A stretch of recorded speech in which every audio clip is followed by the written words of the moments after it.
اهلا وسهلا حبايبي في كل مكان، وحشتوني جدا جدا جدا. يا رب تكونوا بخير وباحسن حال. اقول لكم الاول صباح الفل، صباح الورد، صباح الياسمين عليكم يا احلى متابعين واخواتي الحلوين. النهارده حلقه جديده وفيديو جديد، ويا رب الفيديو يعجبكم. ويلا نخش مع بعض على الفيديو. النهارده هنعمل طبعا اكله كبده الفراخ ان شاء الله. هنعمل النهارده الكبده. يا رب تعجبكم. النهارده اعملها بطريقه سهله وبسيطه جدا وتعجب الاولاد اللي هم بيحبوش الكبد والقوانص. نفس الحكايه برضو لو عايزه تعمليها كبد وقوانص هتنفع بجد، طريقه جميله جدا. انا جايبه بصلايه وضربتها في الكبه، واحط عليها قرن فلفل، واحط عليها معلقه توم كبيره من الخزين عندي. يعني انا مخزنه في الفريزر توم، هحط عليه نص قرن فلفل. حابه تحطي الفلفل تحطيه، ما تحطوش ما تحطوش. وده التوم اللي انا مخزناه اهو. شوفوا لونه وريحته بجد زي ما هو، وجميل جدا جدا جدا.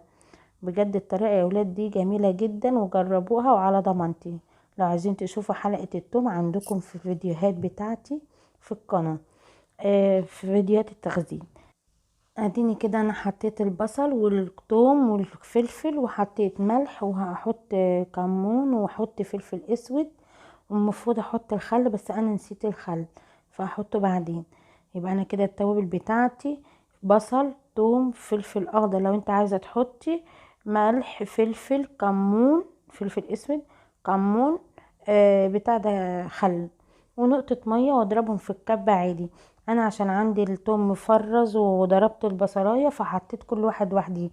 انت ممكن تحط البصل مع التوم مع الفلفل مع التوابل مع الخل وتضربهم مره واحده. وادي الكبده معايا يا حبايبي اهو، بعد ما غسلتها بميه وخل، ميه وملح قصدي. هحط لها، بوريها لكم وردي ازاي، لونها وردي زي القلب مغسول والكبده مغسوله زي الفل.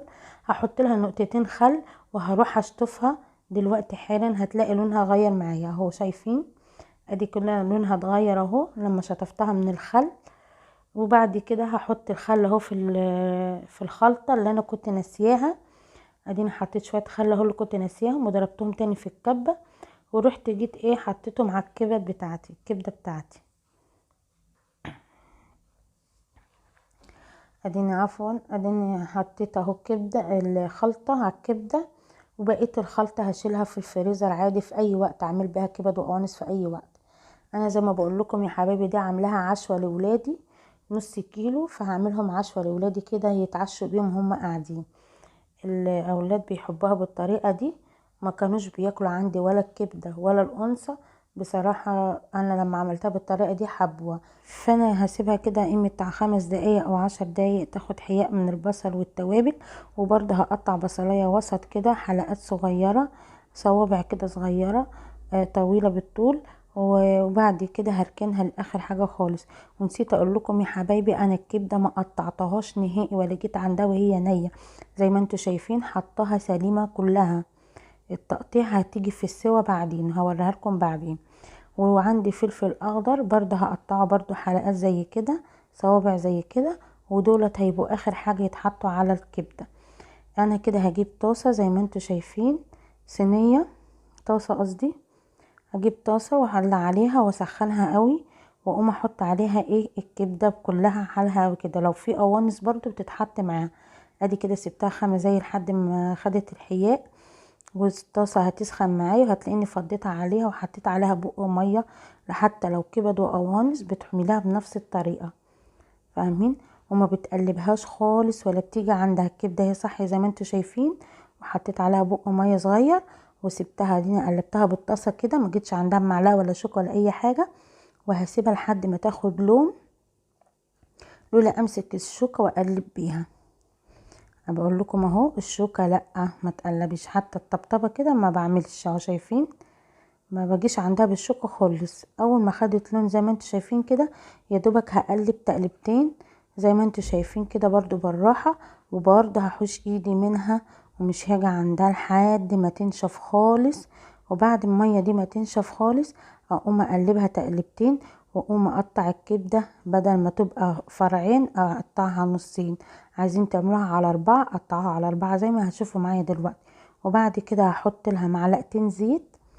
وبعد كده هحط معلقتين زيت عليها اهو. بوريكم هي استوت اهي. وديني بقطع الفرعين اهو، وهمسك الفرع منهم اقطعه على الربع تاني، يعني 4/4. وهوريكم سواها دلوقتي كده يا حبايبي. زي ما شفتوا معايا بعد ما قطعت الكبدة على نصين، قطعتها تاني اهو على 4/4، يعني كل نص ربع اهو. بقسمها تاني زي ما انتوا شايفين كده. هقطع الكبدة كلها بالطريقة دي، وما بقطعش الكبدة يا حبايب قلبي الا لما تكون استوت خالص تماما، عشان ما تنزلش العصاجة بتاعتها، ولا بتنزل دم، ولا تتهرجل مني في التسوية، ولا ايه اتهرت مني في الصينية. لا كده الربع، كل ربع اهو زي ما انتوا شايفينه اهو، كل ربع وحديه ومستوي زي الفل. ما بجيش عند الكبدة الا لما بتستوي خالص. وفي الاخر بحط شوية زيت، وباجي احط عليهم البصل زي ما هتشوفوا معايا برضو دلوقتي. ولو وصلتوا معايا لغاية هنا يا حبايب قلبي، انا اتمنى منكم اللايك والاشتراك وتفعيل الجرس للكل عشان يوصل لكم كل جديد. واختي اللي بتتفرج عليا وهي مش مشتركة، اتمنى منك ان انت تشرفيني وتشتركي معايا في القناة علشان نكبر مع بعض. وبجد بجد الفيديوهات اللي احنا بنعملها بنتعب فيها قوي قوي قوي، فياريت تشجعونا باللايك وبالاشتراك وتفعيل الجرس للكل عشان يوصلك كل جديد. انا كده اهو حطيت زيت وحطيت البصل وقلبتهم تقلبتين، وشوية هجيب الفلفل برضو الرومي اهو، هقطعهم عليهم كده. وبكده يا حبايب قلبي في الاخر خلاص هنحط الفلفل الرومي زي ما انتوا شايفين اهو. وبعد كده اقلبه تقلبتين، وبعد ما اقلبه تقلبتين هيكون دبل. اول ما هسيبه يدبل بس ياخد دبلان بس كده زي البصلة، هو كده استوى معايا خلاص. مسافة دقيقة هتلاقيني قفلت عليه، ثواني وهقفل عليه. وبعد كده هنروح نقدمه زي ما انت هتشوفوا معايا اهو كده. ايه رأيكم؟ ادي طبق كبدة تحفة تحفة تحفة. شايفين يا بنات طبق الكبدة تحفة بجد، جامدة جامدة جامدة. اكلوا العيال والحمد لله شبعوا. حطيت جنبيها زي ما انتوا شايفين كده معايا طبق سلطة وطبق مخلل، وحتى عندي طحينة في التلاجة حطيتها برضو. وبالهنا والشفا للي كان. وما تنسوش اللايك، احلى لايك للطبق الكبدة. ويا رب يكون الفيديو عجبكم، وبتمنى من ربنا الفيديو يبقى خفيف عليكم ويكون استمتعتوا بيه. وحبيبة قلبي ما تنسيش الاشتراك وتفعيل الجرس للكل، وكومنت حلو منك عشان بجد انا بحبكم قوي قوي وتشجعوني بيه. واشوفكم في حلقة جديدة ان شاء الله، واشوف وشكم بخير. مع الف سلامة.